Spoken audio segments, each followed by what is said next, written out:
What up, YouTube? Welcome to Reading Reddit, where we share some of Reddit's craziest stories. But before you do that, make sure to hit that like button and subscribe. Alright, let's get into today's video. I escaped from a county jail when I was 17 years old in 2006. What stories do you rarely tell? Because no one will believe you. I took revenge on a rapist by stabbing him in the ear with a Q-tip. He assaulted a friend of mine who was repeatedly told him to stop. He touched her, then pinned her, then her. She hasn't recovered since and even came to distrust her closest friends. She told me his name and I hunted him. I learned where he worked, where he lived, his schedule. In between my work shifts, I will catch up to him and keep tabs. I did this for 2 weeks. When he got out of work one night, I was waiting. He didn't hear me slip up behind him. I put the Q-tip into his right ear and slammed it with my palm. You wouldn't believe the blood, the shrieking. I couldn't move. I watched him writhing. We were alone. No one was around to help or catch me. I finally gathered my wits and ran like hell. I burned the clothes, gloves, and ski mask I'd been wearing. I never made a sound, so he couldn't identify my voice. And as much as I thought I was going to drop the one-liner, learn to listen, I held back so he couldn't tell the police any sort of motive. The girl was never questioned and neither was I, and as best I know, his hearing is totally destroyed in his right ear. I have no regrets. Also, never tell a story. I don't think anyone will believe it, but more importantly, I don't want anyone to know, nor do I really want to know the consequence of my social status if people did believe it. Back in college, I had to stop seeing a girl because she turned out to be crazy. Seriously crazy. Candy and I went on half a dozen dates, and then I didn't hear from her for a couple days. She finally showed up at school and I asked where she'd been. I threw a guy out the window, she laughs. She had a nice body and would frequently be the target of sexual harassment because of it. She had great curves and was extremely fit and athletic. There was a group of frat boy stereotypes that will constantly yell things at her, make obscene gestures at her, and generally do all they could to make her life a living hell. One day, these guys stopped her on the stairs and started harassing her again. The leader of the idiots, who we shall call Douche, decided to take things to the next level and grab her breast. Big mistake. She grabbed him by his pop collar and tossed him out the window. Fortunately, it was open. Douche went through the screen and fell about 20 feet. He lived, but was pretty banged up. She tells me this story and I ask why she wasn't in prison. Oh, he decided not to press charges.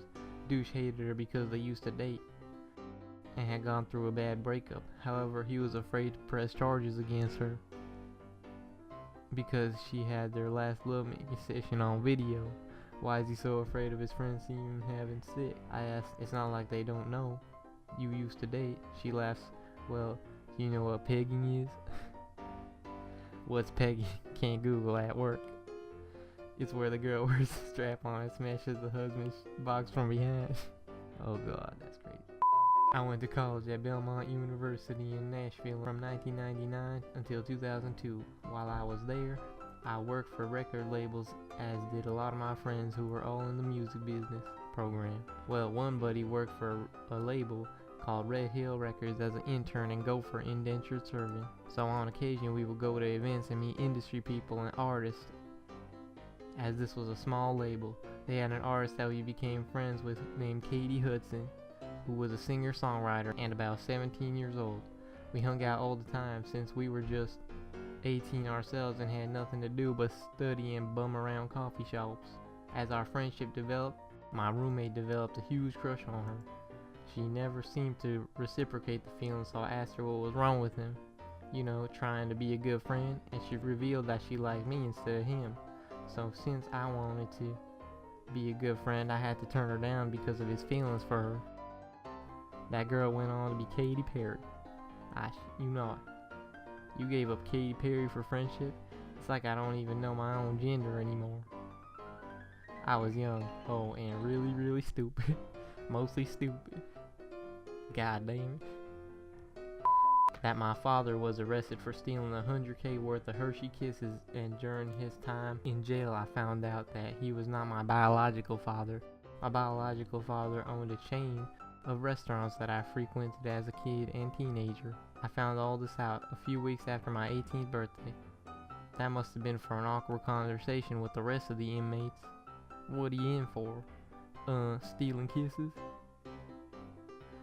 When I was about 5 years old, I drove from Mass to Virginia with my family. Upon arrival, my legs just wouldn't work.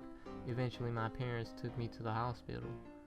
I went through various testing before being diagnosed with a flesh-eating bacteria. They wanted to amputate, not sure if the procedure was ever scheduled, but my legs healed magically overnight. Turns out my blood sample got contaminated. What really happened was I sat on my legs the whole car ride there. 15 years later, and I've retained all appendages thus far. I hope they would, test twice before removing your legs. Measure twice, cut once. When I was 19, some friends and I were visiting New York City. After picking them up from the airport, we decided it would be fun to drive down Broadway at night and see it all lit up.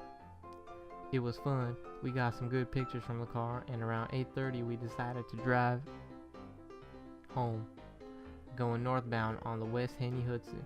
We were talking and listening to some Journey when someone hopped the highway divider and ran right out in front of my car, stopped and looked right at us. There was no time to stop, no time to swerve, and at 50 miles per hour, he came crashing straight through the front windshield, hitting my best friend directly in the face. Immediately I pulled over and called the police, then went to look to see if there was any slim chance the man might still be alive. I saw his leg severed roughly 4 to 6 inches above the knee on the road near where my car had stopped. My friend in the backseat was crying her eyes out, and my buddy was amped on adrenaline and shock in the front seat waiting for the police to arrive and remove him from the car. Walking further back, I saw a bunch of people who had stopped to help crowded around the man. I saw his head caved in and a dark pool underneath him before a kind old gentleman turned me away, saying, "You don't need to see this." In almost no time at all, the fire department was there helping my friend, who had a broken nose and shards of glass embedded in his eyes and face, out of the car. When the ambulance arrived, they tried to put him in with the man I had hit, which made him freak out and refuse and wait for another ambulance. The cops on the scene took down my story and ran a breathalyzer on me, but I hadn't been drinking. At this time in my life, I didn't drink. Then put my friend from the backseat and I in the back of a car to try to calm us down while they waited for investigators to arrive. I had called my mom, who lived outside the city, to tell her I had been in an accident and that she should come for support. After about an hour, the investigators arrived, took time marking off the scene, and interviewed us again about what had happened. The police were very nice and all of us were in shock. After interviewing me, I asked the investigator where I could go to the bathroom. He nodded to the trees on the side of the highway and said to have at it. So I stood on the dimly lit, bloody highway near the trees, and under the watchful eye of the 50-block traffic jam I had created, I let forward a piss I had been holding in for hours. Afterwards, they took us back to the local precinct to finish paperwork and meet up with my mom and sisters who were waiting there, after having left my stepbrother with my friend who had been taken to the hospital. They had gotten lost and caught in the same traffic I had caused, which is why they didn't meet us at the scene. With the paperwork done, my mom asked what happened to the man. The officer looked at my little sisters and then asked my mom and I to step outside. He was DOA. He had been released from prison that morning. I was shocked when he extended his hand to me and thanked me for helping to clean up the city. After going to the hospital to get my friend and stepbrother, we went home for the evening. The next day we picked up my car from the auto shop. I saw in the meager sunlight the after image of what had transpired. Blood and brain matter all over the front of my car, an imploded front windshield, and entering the car to take it to a place to get the glass repaired, a large chunk of bloody skull in the passenger seat next to me, hidden under some napkins. My friend who had been in the passenger seat wandered over, and I told him not to look. inside, but he wouldn't listen and did anyway.